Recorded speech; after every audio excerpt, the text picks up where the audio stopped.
ভালুক আসবে, হাতি আসবে। সাহাবাদের কোলে যখন মায়েদের কোলে বাচ্চা কাঁদতো, ওরাও বলতো, এই বাবা, এই বেটি চুপ কর, আল্লাহ আসবে, রসুল আসবে, ফরিস্তা আসবে, কিয়ামত আসবে। আজ আমাদের মায়েদের কোলে, মুসলমানের ঘরের মায়েদের কোলে দুধ পিতা হুয়া বাচ্চা মায়ের কোলে জন্মের দিন থেকে বাঘ ভালুক জানোয়ারের কথা শুনছে।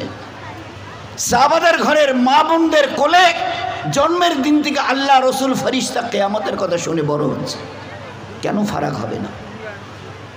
সাহাবাদের ঘরের মায়েরা যখন বাচ্চাকে কোলে তুলে নিত দুধ পান করাবার জন্য, আমাদের ঘরের মা বোনেরা দুধ পান করায়। লক্ষ্য করে দেখবেন, কারোর সঙ্গে কোমর বেঁধে ঝগড়াও করছে, বাচ্চাকে দুধ পান করাচ্ছে।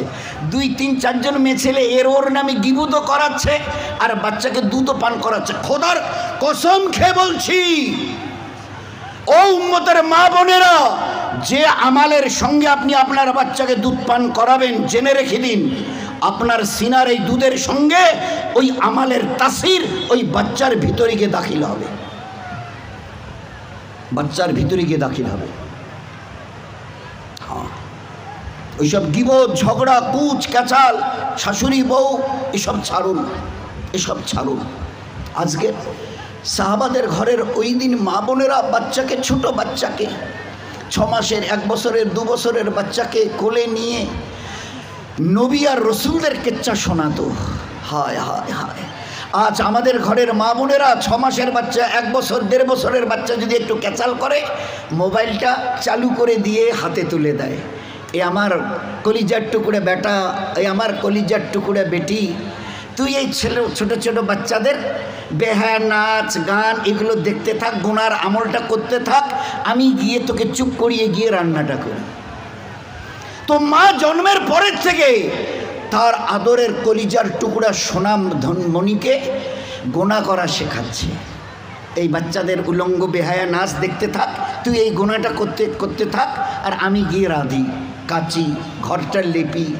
এ অবস্থা আছে আমার। যে উম্মতের 5 বছরের বাচ্চা একবার আল্লাহকে বলে আরশ কাঁপিয়ে দিয়েছে, দ্বিতীয়বার আল্লাহকে বলে ফরিস্তাকে দিয়ে জান্নাতের খানা এনে পেট ভরে খেয়ে নিয়ে ঘর থেকে বেরিয়ে গেছে। 5 বছরের বাচ্চা।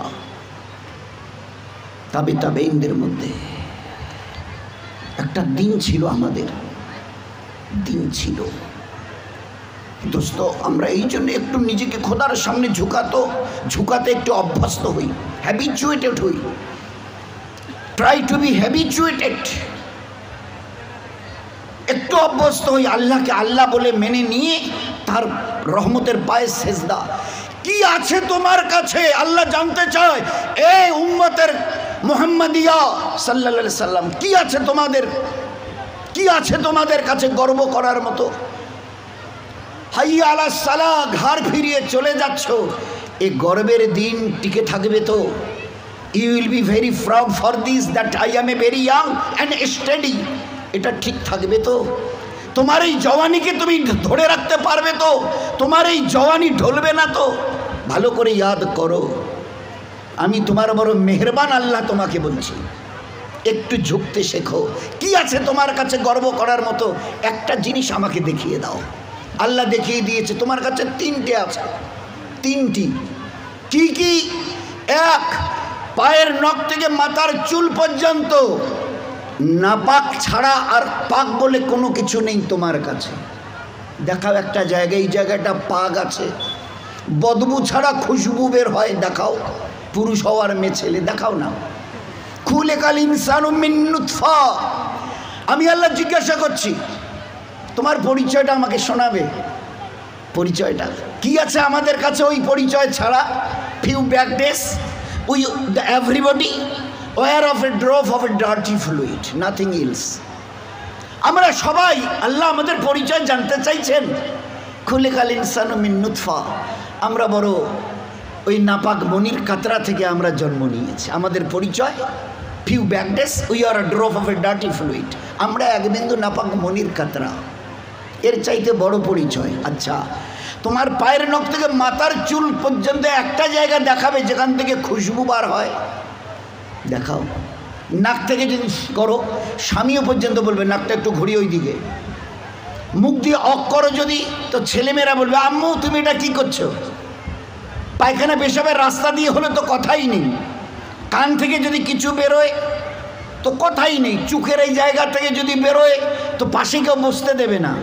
এরপরে পুরো শরীরের এক একটা লোমের গোড়া থেকে যদি একটু করে ঘাম বের হয়, তো আমার নিজের বিবি নিজের বেটা বেটি বলবে না আব্বু স্বামী একটু হাতটা দাও তো, একটু চুমু দিই, না চুমু দি ঘাম বেরোচ্ছে তো, তুমি তো হাজারো হলে আমার স্বামী, তুমি তো আমাদের আব্বু, তা একটু দাও না, একটু চুমু দিই। কেউ সবাই আব্বু একটু হাতটা সরিয়ে নাও না, ঘাম বেরোচ্ছে।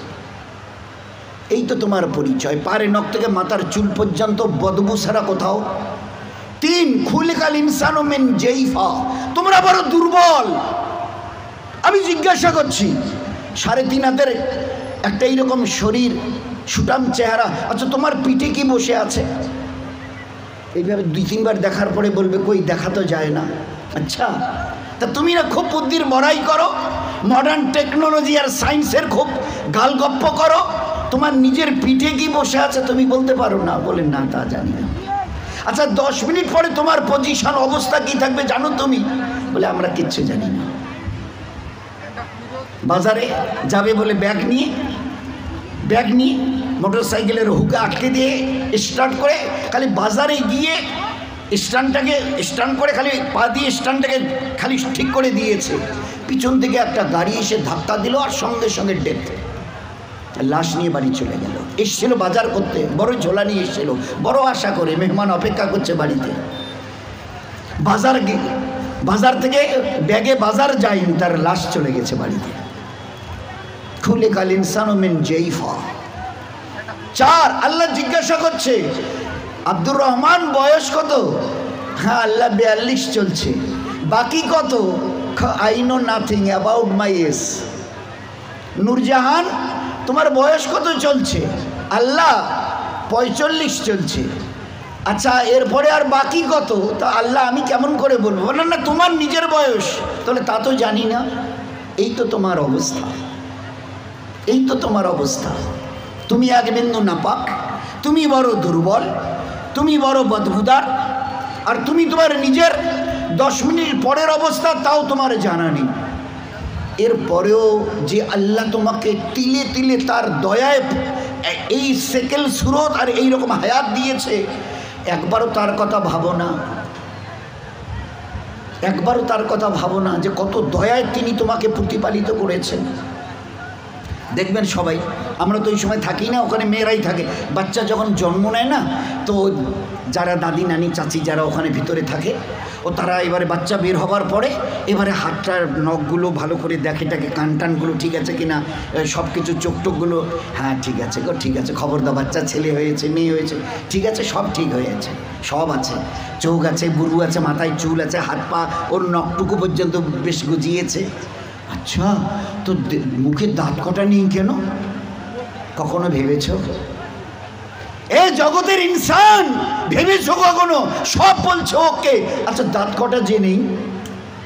আল্লাহ জবাব দিয়েছে তোমাকে বাঁচাবার জন্য।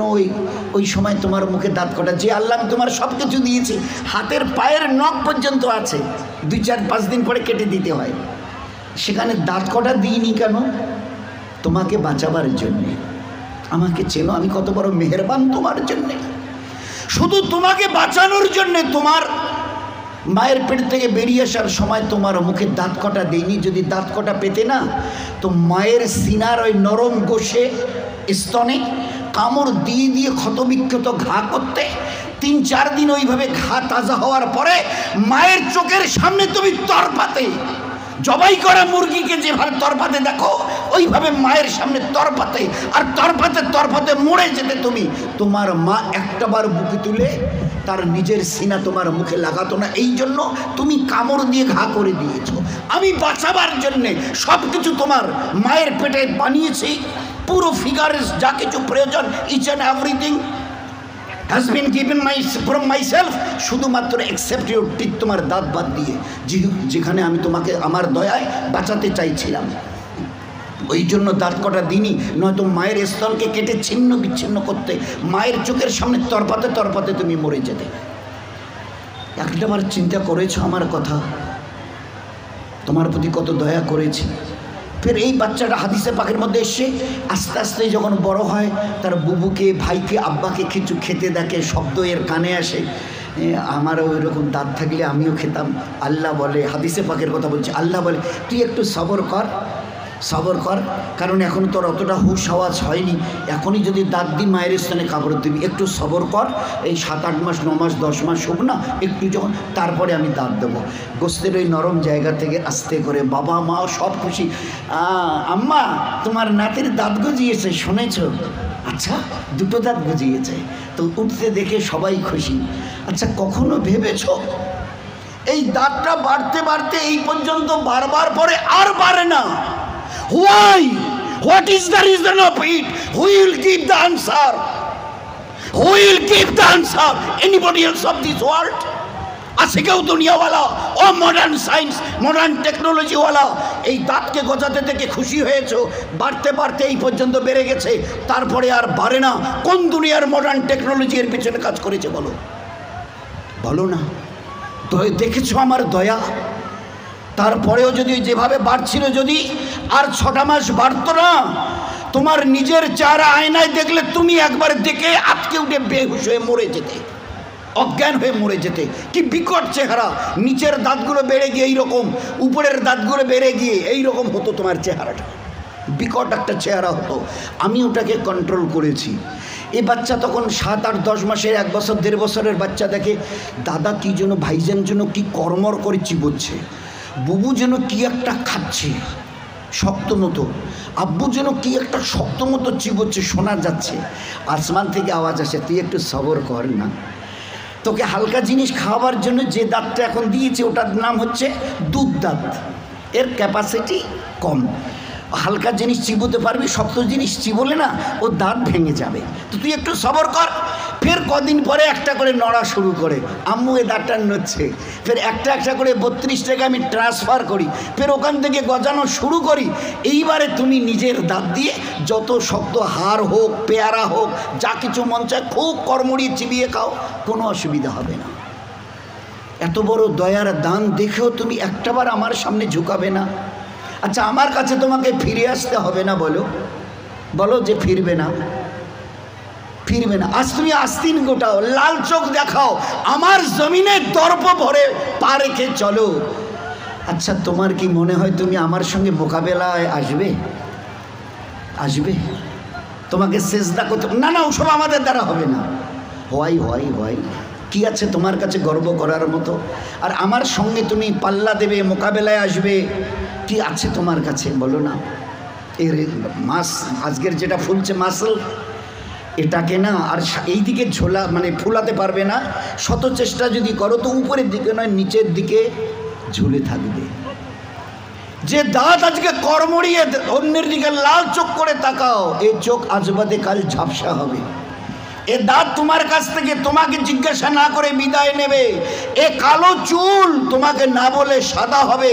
এ শক্ত বডির মাসল এ তোমাকে না জিজ্ঞাসা করে গোস্ত আস্তে আস্তে চামড়া ঝুলে থাকা শুরু হবে।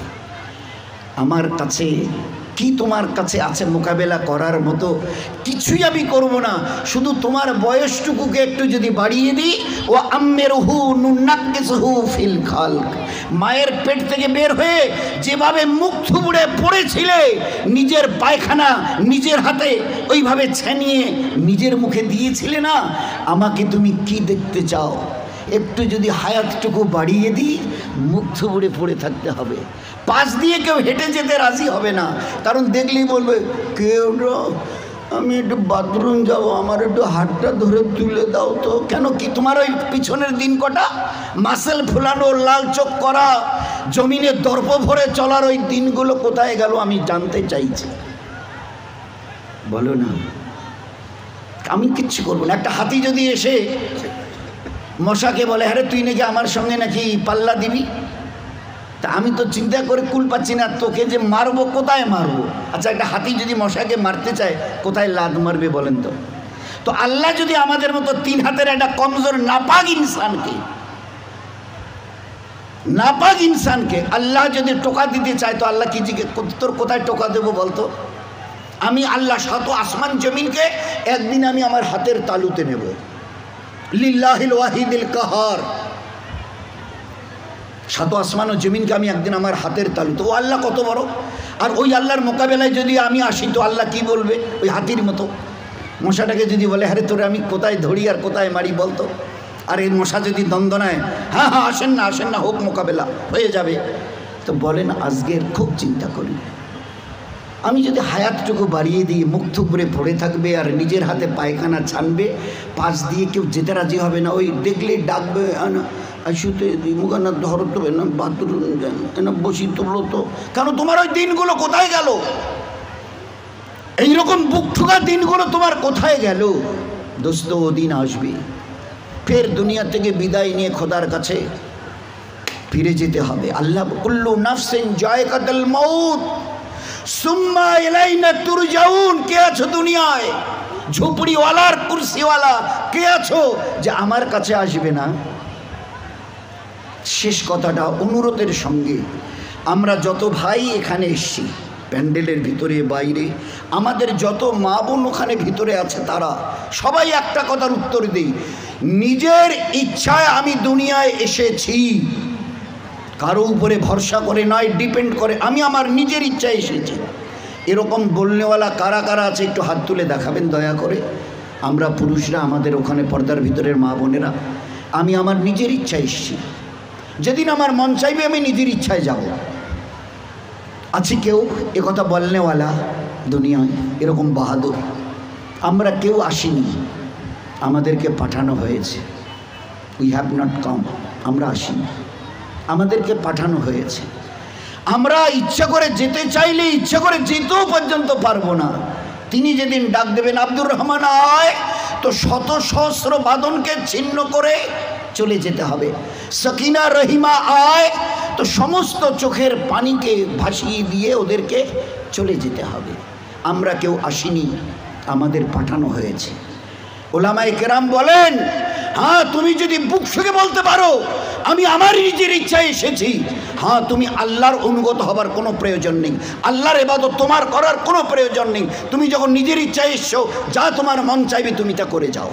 হ্যাঁ যদি বলো যে না আমি আমার নিজের ইচ্ছায় তো আসিনি, আমার দয়ালু আল্লাহ আমাকে বড় মেহেরবানি করে মানুষ করে দুনিয়ায় পাঠিয়েছেন, হয় আমি পুরুষ অথবা মেয়ে ছেলে, আজ এই 20, 30, 40, 50 বছরের হায়াত আমার, এই যে এটা আমি পেয়েছি, এটাও আল্লাহ পাকের আমার বড় দয়া মেহেরবানি। তা যদি না হতো তো আমার আল্লাহ যদি দেখতে চাইতেন, আমার মায়ের পেটে থাকাকালীন আল্লাহ ওখান থেকে আমাকে বিদায় করে দিতে পারতো। বহু বাচ্চা মায়ের পেট থেকে ওইখানে বিদায় নিয়ে চলে গেছে, এক ঝলক আল্লাহ দুনিয়া দেখতে দেয়নি। কি বলতে চাই যে আল্লাহ আমাদের সঙ্গে বড় দুর্ব্যবহার করেছে হায়াত দিয়ে। তো আল্লাহ বলতে চায় যে তাহলে তুমি কি বলতে চাও? আমি একটু ভুল করেছি নাউজুবিল্লাহ, হায়াত দিয়ে, জওয়ানি দিয়ে, তাকত দিয়ে। ইচ্ছা যদি আমি করতাম না, মায়ের পেটে মোরা বাচ্চাকে তোমাকে বের হয়ে আসতে হতো, এক ঝলক দুনিয়া দেখতে পারতে না। এই জন্যে আমরা যারা সাথী পুরুষরা আছি, আমরা যারা পর্দার ভিতরে মা বোনেরা আছি, একটু আল্লাহকে চিনতে চেষ্টা করি। আমরা আসিনি, দয়া করে আল্লাহ পাঠিয়েছে। যেতে চাইলেও নিজের ইচ্ছায় যেতে পারবো না, আল্লাহ যেদিন ডাক দেবে যেতে হবে। আসা যাওয়া দুটোই যখন আল্লাহর ইচ্ছায়, তো মাঝখানের এই কটা দিন নিজের ইচ্ছায় চলে জীবনটাকে যেন বরবাদ না করি। দুনিয়ার জীবনও বরবাদ হবে, আখেরাতের জীবনও বরবাদ হবে।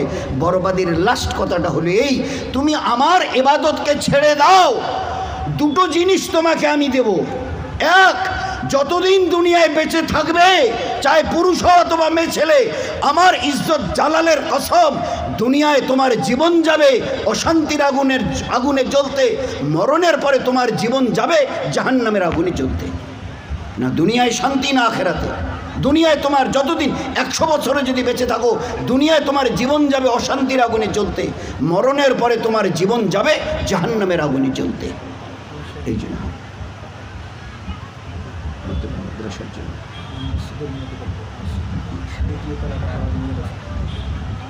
তো ভাই, এই জন্যে আমরা আমাদের মা বোনেরা একটু হুঁশ করে চলি। দুনিয়ার জীবন আল্লাহ তছনছ করে দেবে যদি তার ইবাদতকে ছেড়ে দিই। ওটা আল্লাহর কথা বলছে হাদিসে কুদসির। আমার ইবাদত করো, জীবনটা তোমাদের ধন্য হবে, অন্তরকে শান্তি দিয়ে ভরিয়ে দেবো, আল্লাহ বলছে হাদিসে কুদসিতে। হে আদমের সন্তান, আমার ইবাদতের জন্য তৈরি হও, তোমাদের মুসিবতকে দূর করে দেব আর অভাবকেও দূর করে দেব, পেরেশানি দূর হবে। আর যদি আমার ইবাদত করতে রাজি না হও, শত সহস্র মুসিবতের দ্বারা অন্তরকে জর্জরিত করে দেব। তো এই জন্য চেষ্টা করব ভাই ইনশাআল্লাহ। ও প্রথমের কথাটা মনে আছে, যে যত নিজের মাথাকে, পুরুষ অথবা মেয়ে ছেলে, আমরা আল্লাহর কাছে যতটা ঝুঁকাবো তত বেশি আল্লাহ দুনিয়াতে ইজ্জতওয়ালা করবেন, আখেরাতে তার চাইতে লক্ষ কোটি গুণ বেশি আল্লাহ ইজ্জত দিয়ে 8টা জান্নাতের দরওয়াজা আমাদের জন্য খুলে দেবেন। চেষ্টা করবো ইনশাআল্লাহ ভাই, সবাই চেষ্টা করব। আচ্ছা, কারা কারা চেষ্টা করবে একটু হাত তুলে দেখাই না। সবাই চেষ্টা করব ভাই। হ্যাঁ, আল্লাহ আমাদের সবাইকে তৌফিক দিক। এটা এই জন্যেই আমি যেতে চাই আর না চাই, যে জমিনের উপরে আজকে দর্ব ভরে চলছে, কাল এই জমিনের নিচে আমাকে শুয়ে থাকতে হবে। শেষ কথা আসি মহাসবের ওই কথাটা, একটা মসজিদকে করবার জন্যে, মসজিদ আল্লাহর ঘর, এর চাইতে দামি জায়গা আর দুনিয়াতে নেই। হাদিসে পাকের মধ্যে এসে মসজিদ আল্লাহর ঘর। দ্বিতীয় হাদিসে পাকের মধ্যে এসে মসজিদ জান্নাতের টুকরা, মসজিদ জান্নাতের টুকরা। যে মসজিদকে মহব্বত করে আল্লাহ তাকে মহব্বত করেন। যে মসজিদে বারবার আসে, যে মসজিদে বারবার আসে, মসজিদ তার জন্যে খাস করে দোয়া করে। কে দোয়া করে ভাই? কার কথা বললাম? এই বলেন না, কার কথা বললাম? মসজিদ, তার যে বারবার মসজিদে আসে, মসজিদ আল্লাহর ঘর, তার জন্যে দোয়া করে। বারবার যে মসজিদে আসে, আল্লাহর নবী বলছেন তাকে মকবুল হজের মতো সওয়াব দেয়া হয়। যে বারবার মসজিদে আসে, আল্লাহ বলে ও তো আমার পড়োশি, প্রতিবেশী, ও আমার মেহমান, খালি হাতে ফেরত দিতে আমার নিজের লজ্জা করে। তো দুনিয়াতে সবচাইতে আল্লাহর কাছে মেহবুব জায়গা হলো মসজিদ। আহাব্বুল বিলাদে ইলাল্লাহে মসজিদুহা, আফগাজুল বিলাদে ইলাল্লাহে মাসাকুহা। আল্লাহর কাছে দুনিয়ার মধ্যে, গোটা দুনিয়ার মধ্যে সবচাইতে দামি জায়গা হচ্ছে মসজিদ। আর এই মসজিদে যে কিছু হিস্সা নেয় আল্লাহর ঘরকে বানাবার, এ আল্লাহ আমি নাপাক, তোমার ঘর পাক, আমার থেকে জর্রা বরাবর তুমি যদি খিদমত নিয়ে নাও, এটা আমার উপরে তোমার বড় মেহেরবানি হবে। তোমার উপরে আমার মেহেরবানি নয়, আমার উপরে তোমার দয়া হবে। আমি একটা নাপাক ইনসান আর তুমি পাক, তোমার ঘর পাক। মসজিদ জান্নাতের একটা টুকরা, বাগান, জান্নাতের টুকরা। এই আল্লাহ আমার দ্বারা তুমি যদি একটু খিদমত নাও, তো এটা আমার জন্য বড় খুশকিসমত হবে। তো এই জন্য আল্লাহর ঘরকে আল্লাহর ঘরের ওই মর্যাদায়, ওই জায়গায় রেখে আমরা যদি একটু কিছু করার এরাদা করি, এখন তো লম্বা করার সময় নয়, আরও উলামা হজরতরা আছেন, শেখ সাহেব এসছেন, তো সেই জন্যে একটা খালি ছোট্ট ঘটনা বলে শেষ করি যে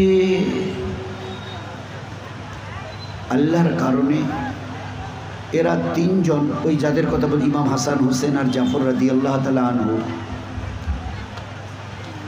এক বুড়িমার ওই বকরি জবাই করে খেয়ে দিয়ে চলে গেছে। বুড়িমাকে বলেছিল যদি কখনো মদিনায় আসো তো আমাদের সঙ্গে দেখা করিও। তো বলে তা তো বলতে পারবো না, আমরা থাকি কোথায়, আপনারা থাকেন মদিনায়। তো যাই হোক, আল্লাহর কি ইচ্ছা ছিল, মদিনায় চলে গেছে। ইমাম হাসান রাদিয়াল্লাহু তাআলা আনহু বাজারের দিকে যাচ্ছেন, একটা মেয়ে ছেলে, বুড়ি বয়স্কা, বাজার থেকে আসছে। উনি ভারী, মেয়ে ছেলেটাকে কোথায় যেন দেখেছি। ও হো, এ তো ওই মেয়ে ছেলে আমাদের হজের সফরে বকরি জবাই করে খাইয়েছে।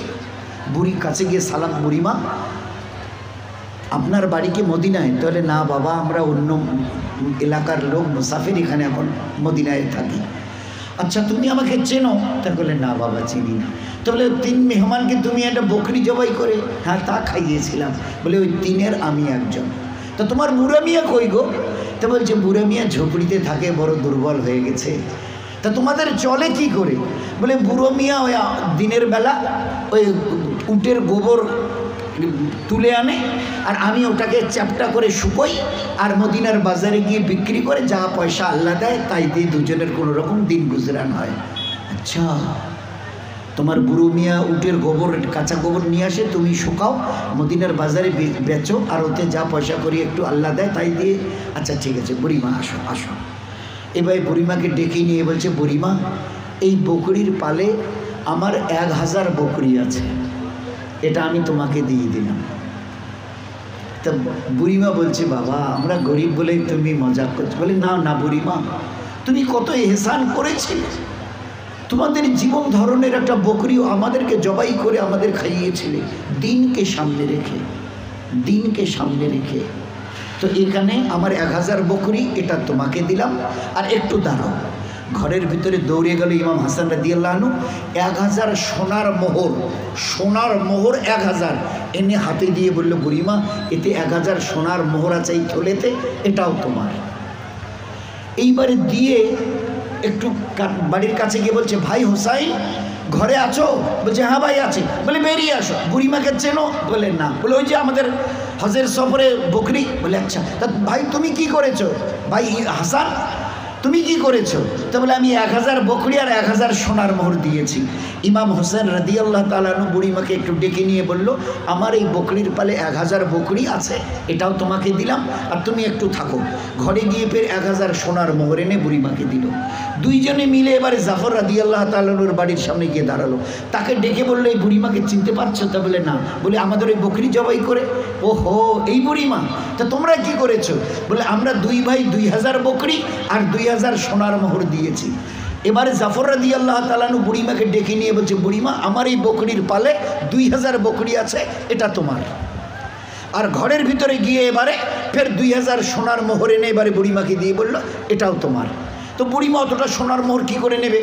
2000, 1000 আর 1000 কত হয় ভাই? 4000 সোনার মোহর। বলছে, আমি তো এতটা নিতে পারবো না গো, আমি কি করে নেব বলো, আমি বুড়ি মানুষ। তো ইমাম হাসান রাদিয়াল্লাহু তাআলা বলে, বুড়িমা দাঁড়াও। কয়েকটা ছেলেকে ডেকে বলল, এ বাবুরা শোনো, আমরা তোমাদের বেতন দেবো, এই সোনার মোহরগুলো আর এই 4000 বকরি এখানে আছে, এগুলোকে হেঁকিয়ে নিয়ে এই বুড়িমা যেদিকে যায় তাদের বাড়ি পর্যন্ত পৌঁছে দিও, আমরা তোমাদের মজদুরি দেবো। এবারে বাড়ির কাছে গিয়ে বুড়িমা এবারে ডাকছো, ও বুড়া মিয়া ঘরের ভিতরে আছো, বার হও বার হও। তো একবারে বুড়ো মেয়ে তাড়াতাড়ি করে বের। বলে, কেন ভাবে ডাকছো গো? তা বলে, এতে 4000 বকরি আছে, আর এই যে ছেলেটার কাছে এই যে থলে দেখছো না, এতে 4000 সোনার মোহর আছে, এগুলো সব আমাদের গো। তো বুড়া মিয়া বলছে, এক পা কবরে চলে গেছে আর একটা পা নিয়ে কোনো রকম চলছি, এই বয়সে তুমি আমার সঙ্গে ইয়ার্কি করছো? তো বলছে, না না, আমি তোমার সাথে ইয়ার্কি করিনি, আল্লাহর দিনের নিসবতে একদিন একটা বকরি খাইয়েছিলাম মেহমানকে, মনে আছে তোমার? বলে, হ্যাঁ। বলে, আমাদের আল্লাহ ওই একটা বকরির বিনিময়ে দুনিয়াতে নগদ 4000 বকরি আর 4000 সোনার মোহর দিয়েছে। আর ওই পাকজাদের কসমকে বলছি, আসল যা দেবার ও আল্লাহ মরণের পরে আখেরাতে দেবে। তো আল্লাহ দেখিয়ে দিয়েছেন আল্লাহর দিনের নিসবতে ওইভাবে কেউ যদি একটু দিনকে সামনে রেখে করে, ওর বদলা যখন আল্লাহ দিতে চাইবে দুনিয়ায়, আমরা গুমান করতে পারবো না যে এতটুকু করেছি, তার বদলা পাহাড় পরিমাণ, তার বদলা পাহাড় পরিমাণ। তো সেই জন্যে ভাই, হায় হায়, দুটো জায়গায় দুটো জিনিস আল্লাহর নবীকে দিয়ে আল্লাহ দেখিয়ে দিয়েছে, একবার জানের আর একবার মালের। তো জানটা থাক মালের। আল্লাহর নবী সাল্লাল্লাহু আলাইহি ওয়াসাল্লাম সাহাবাদের ভরা মজমায় বলছে, ও আমার সাহাবারা, ও চৌধুরী সাদির সিতাইয়ের আমার হাবিবের উম্মতেরা, ভালো করে শুনে নাও। আমার এই সাথী ওসমান, আল্লাহ রাসূল সাল্লাল্লাহু আলাইহি ওয়াসাল্লাম ভরা মজমায় বলছে, আমার এই সাথী ওসমান দিনের নিসবতে যেভাবে আজকের সে মাল লাগিয়েছে, দিনের নিসবতে যেভাবে মাল লাগিয়েছে, আমি নবী বলছি আজকের দিন থেকে নিয়ে তার মৃত্যু পর্যন্ত ওসমান গনি রাদিয়াল্লাহু আনহু যদি কোনো নেকামাল না করে, তারপরেও আল্লাহ তাকে নাজাত দিয়ে দেবেন। মাল আল্লাহর দিনের নিসবতে লাগাবার বিনিময় কি হয়, খালি খুব ঠান্ডা মাথায় চিন্তা করি, এটা মামুলি কথা নয়। আল্লাহ রাসূল সাল্লাল্লাহু আলাইহি ওয়াসাল্লাম এলান করছে, শোনো, দিনের নিসবতে ওসমান গনি যেভাবে মাল লাগিয়েছে, আজকের তারিখ থেকে নিয়ে তার মৃত্যুর দিন পর্যন্ত একটিও যদি নেকামাল না করে, আল্লাহ তাকে নাজাত দিয়ে দেবে। এই জন্যে ভাই, দিনের নিসবতে যদি মাল লাগাই তো কত বড় বদলা আল্লাহ পাক দেবেন, এটা আমরা গুমান করতে পারবো না। তো সেই জন্যে মহাসাব বলছিলেন যে আমরা একটা মসজিদ করতে চাচ্ছি, পিলার অনেক দূর পর্যন্ত হয়ে গেছে, বাকিটুকু করার জন্য আমরা সবাই একটু ফিকিরমন্দ হয়েছি। এই মসবাক তো দিনের নিসবতে ডাকা হয়েছে, ফের এটাকে একটু সামনে রেখে আমরা এত সাথে যদি কিছু কিছু যদি একটু হাত বাড়াই, তো আমাদের অল্প অল্প দেয়াটাকে কবুল করে নিয়ে আল্লাহ যদি কিছু করতে চান, আল্লাহর জন্য কোনো মুশকিল নেই। এইবারে হলো যে আমি যে আসার সময় ওরকম কিছু নিয়ে আসিনি, ওইরকম কিছু হবে আমার তো জানা ছিল না। 500, 1000, 2000 নিয়ে আসতাম, তো আমি তো আনিনি। হ্যাঁ, ওরকম যদি কোনো সাথী থাকেন আমি 2, 4, 5 হাজার 10 হাজার টাকা দেবো। আল্লাহর ঘর বলে কথা, আল্লাহর ঘর বলে কথা। হাদিসে পাকের মধ্যে আল্লাহর নবী সাল্লাল্লাহু আলাইহি ওয়াসাল্লাম বলতেন যে আল্লাহর ঘরকে যে দুনিয়ায় বানাবে, আল্লাহের বিনিময়ে তাকে জান্নাতে আল্লাহ ঘর দিয়ে দেবে। তো এই জন্য ভাই 3-4 জন লেখনেওয়ালা খুব এক্সপার্ট হওয়া দরকার। নাম আর ওই মসজিদ, কোন মসজিদের ইনি সাথী। তো আজকের আমার কাছে উপস্থিত আছে 500, 1000, 2000 যদি থাকে তো দিন ভাই, আমার এটা রাখেন। আর আল্লাহ যদি দেওয়ায় আমি 5000 দেবো, আজকের 1000 জমা করেন আর 4000 টাকা আমার নামে লিখে রাখুন। আপনাদের কাজ শুরু করেন, আল্লাহ দিলে আমি 1-2 মাসের মধ্যে তো আপনাদের কাজও আস্তে আস্তে চলতে থাকবে, আমিও টাকাটা দিয়ে দেবো এর মধ্যে। তো আজকের হয়তো কারো কাছে নেই বলে আমার 10,000 টাকার এরাদা রইল, 5000 এরাদা রইল, কারণ আল্লাহর ঘর বলে কথা। হাদিসে পাকের মধ্যে এসে দুনিয়াতে যে আল্লাহর ঘর বানাবে, আল্লাহ তাকে জান্নাতে, আল্লাহ পাক তাকে জান্নাতে ওই রকম মতির মহল বানিয়ে আল্লাহ তাকে দান করবে। তো এই জন্যে একটু হিম্মত করে, আজকের নগদ আছে নেই, এরাদা করি 5000, 10,000-এর একটা এরাদা করে লেখাই। আপনারা কাজ শুরু করেন, আমি 1 মাস 2 মাসের মধ্যে ইনশাল্লাহ দিয়ে দেবো। নগদ আমার আছে 200 আছে, জমা করেন, আমি 2000 দেবো, বাকিটা আমি আস্তে আস্তে দেবো। এই জন্য একটু হিম্মত করে আগে বাড়ি।